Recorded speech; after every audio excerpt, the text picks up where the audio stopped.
Robert Allen Stanford, born March 24, 1950, known primarily by his middle name, is an American convicted financial fraudster and former financier and was also a sponsor of professional sports. He is currently serving a 110-year federal prison sentence, having been convicted in 2012 of charges that his investment company was a massive Ponzi scheme and fraud. Stanford was the chairman of the now-defunct Stanford Financial Group of companies, a fifth-generation Texan who once resided in St. Croix, U.S. Virgin Islands. He holds dual citizenship, being a citizen of Antigua and Barbuda and the United States. He contributed millions of dollars to politicians in both Antigua and the United States amongst other countries. In early 2009, Stanford became the subject of several fraud investigations, and on February 17, 2009, was charged by the U.S. Securities and Exchange Commission (SEC) with fraud in multiple violations of U.S. securities laws for alleged massive ongoing fraud involving $7 billion in certificates of deposits. The Federal Bureau of Investigation (FBI) raided Stanford's offices in Houston, Texas, Memphis, Tennessee, and Tupelo, Mississippi. On February 27, 2009, the SEC amended its complaint to describe the alleged fraud as a massive Ponzi scheme. He voluntarily surrendered to authorities on June 18, 2009. On March 6, 2012, Stanford was convicted on all charges except a single count of wire fraud. He is serving his 110-year sentence at United States Penitentiary, Coleman II in Coleman, Florida. In September 2014, Stanford appealed his conviction. However, the appeals court rejected the appeal in October 2015. Early years. Stanford grew up in Mafia, Texas. His father, James Stanford, is former mayor of Mafia and a member of the board of directors of Stanford Financial Group. His mother, Sammy Khan, is a nurse. After his parents divorced in 1959, Stanford and his brother went to live with their mother. Stanford graduated from Eastern Hills High School in Fort Worth, Texas. In 1974, Stanford graduated from Baylor University in Waco, Texas, earning a BA degree in finance. Career. Stanford started in business in Waco, Texas, opening a bodybuilding gym that failed. His first success in business came from speculating in real estate in Houston after the Texas oil bubble burst in the early 1980s. His father was his partner in this venture. The man made a fortune in the 1980s, buying up depressed real estate and selling it years later as the market recovered. After his father retired in 1993, Stanford took control of the company, which by then had 500 employees. Stanford moved to the Caribbean in the 1980s, first to Montserrat, then to Antigua. With Stanford Finance, he started Guardian International Bank on the island of Montserrat in 1985. He moved it to Antigua during a British crackdown on Montserrat's offshore banking industry in the 1980s. Renaming it Stanford International Bank, an affiliate of Stanford Financial. Early in 2007, Stanford and Baldwin Spencer, Prime Minister of Antigua and Barbuda and formerly an ally, began verbally feuding in public. In 2009, Antigua's Financial Services Regulatory Commission named a British firm, Vantus Business Recovery Services, the receiver for Stanford International Bank and Stanford Trust Company, the Associated Press reported. Criminal activity. Ponzi scheme and fraud convictions. Reports surfaced in early February 2009 that the SEC, the FBI, the Florida Office of Financial Regulation, and the Financial Industry Regulatory Authority, a major U.S. private sector oversight body, were investigating Stanford Financial Group, questioning the consistently higher-than-market returns which Stanford International Bank claimed to make for its depositors. A former executive told SEC officials that Stanford presented hypothetical investment results as actual historical data and sales pitches to clients. Stanford claimed his certificates of deposit were as safe as or safer than, U.S. government-insured accounts. A leaked cable message from the U.S. Embassy in the Bahamas reported as early as 2006 that companies under Stanford's control were rumored to engage in bribery, money laundering, and political manipulation. The U.S. ambassador to the Bahamas at the time was reported to have managed to stay out of any one-on-one photos with Stanford during a charity breakfast event. Federal agents raided the offices of Stanford Financial on February 17, 2009, and treated it as a kind of crime scene, cautioning people not to leave fingerprints. The SEC charged Stanford with massive ongoing fraud centered on an $8 billion investment scheme. Stanford's assets, along with those of his companies, were frozen and placed into receivership by a U.S. federal judge, who ordered Stanford to surrender his passport. CNBC reported that Stanford tried to flee the country on the same day as the raids on his headquarters. He contacted a private jet owner and attempted to pay for a flight to Antigua with a credit card, but was refused because the company would accept only a wire transfer. On February 19, acting at the request of the SEC, FBI agents located Stanford at his girlfriend's house near Fredericksburg, Virginia, and served him with civil legal papers filed by the SEC. The SEC often files civil charges before criminal charges are filed. Stanford was arrested on June 18, 2009. He surrendered his passport to federal prosecutors and hired criminal defense lawyer Brendan Sullivan, who had represented Oliver North. Various governments took over Stanford's business operations. The Eastern Caribbean Central Bank announced that it had taken over the local operations of the Bank of Antigua, which was renamed the Eastern Caribbean Amalgamated Bank.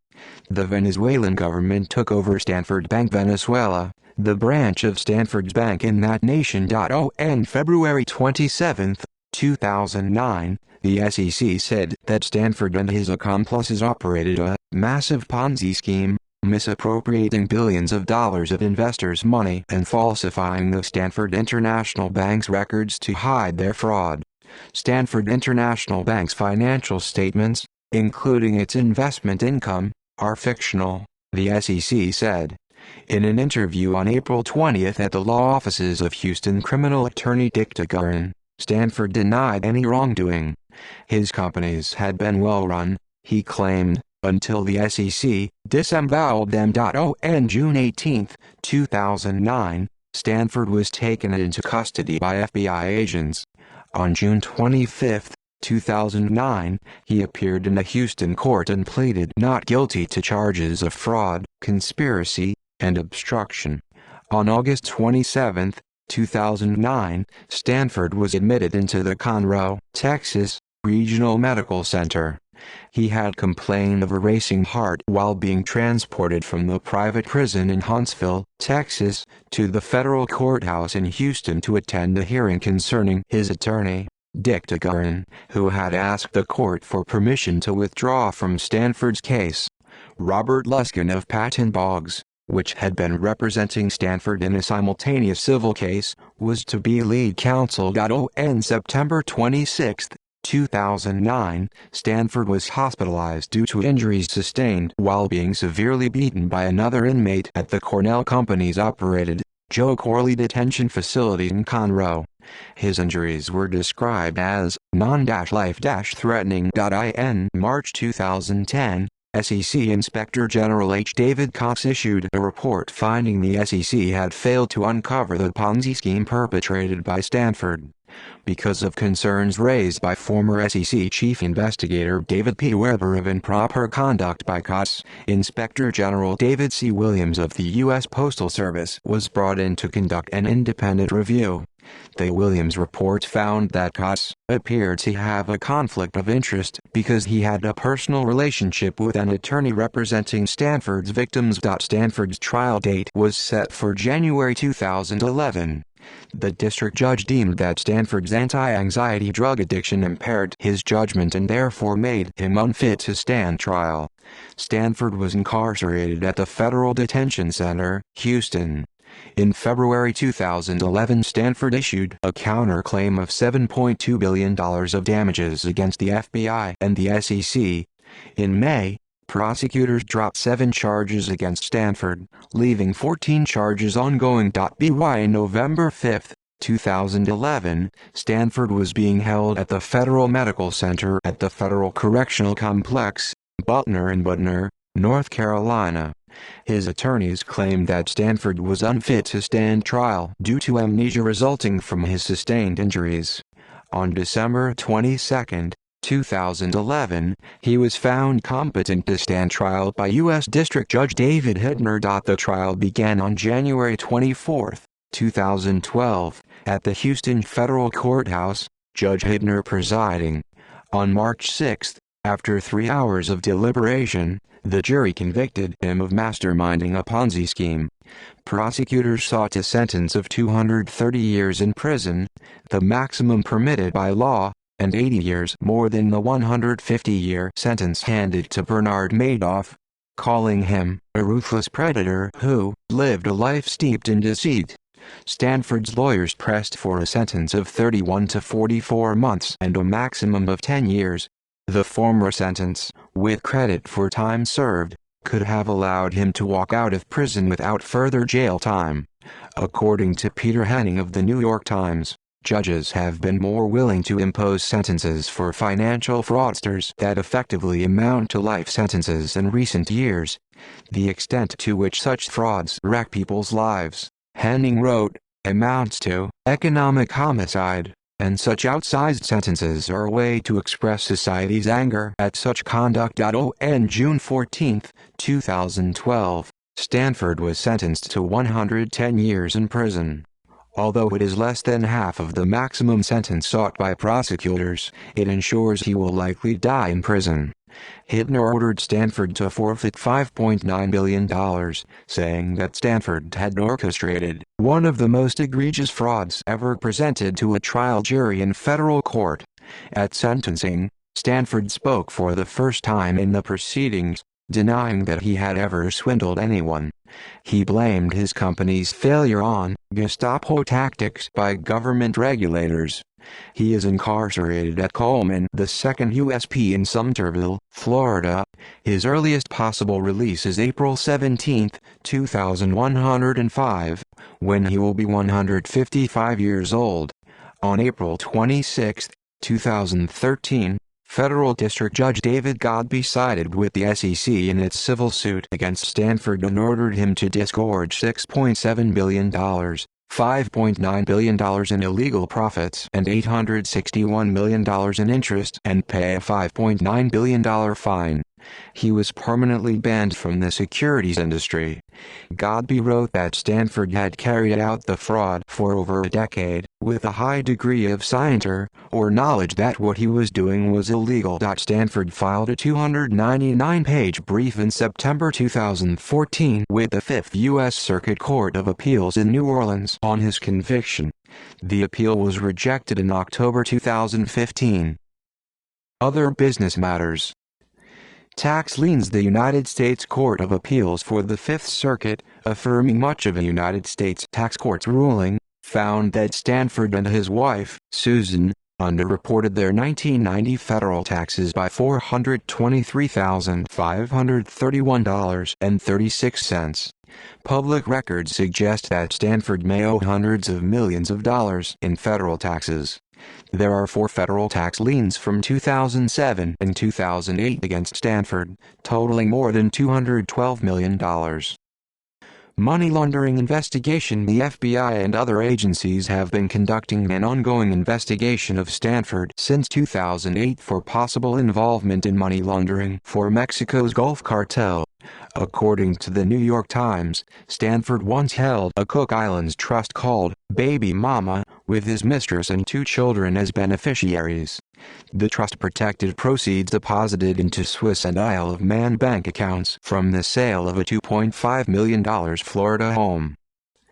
Trademark infringement lawsuit. In 2001, Stanford said that his great-great-great-grandfather was a relative of Leland Stanford, the founder of Stanford University. He funded the restoration of Leland Stanford's mansion in Sacramento, California, in an effort to help preserve an important piece of Stanford family history, and hired genealogists to prove he was a member of the Leland Stanford family. A university spokesperson said, "We are not aware of any genealogical relationship between Alan Stanford and Leland Stanford."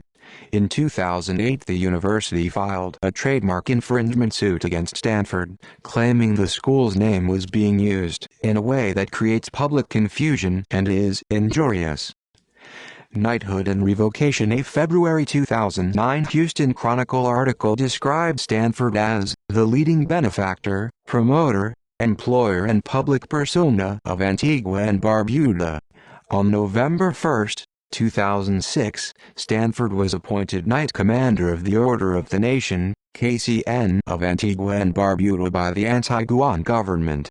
Prince Edward, Earl of Wessex, joined the then Governor-General of Antigua and Barbuda, Sir James Carlisle, to make this announcement during the Silver Jubilee Independence Day celebration.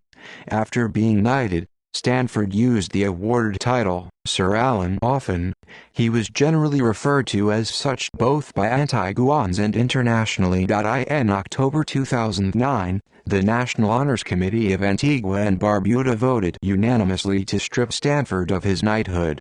On November 2, 2009, the recommendation was forwarded to the Governor-General, Dame Louise Lake Tack. The order to revoke Stanford's knighthood and insignia was approved and was served upon Stanford on April 1, 2010. Other interests.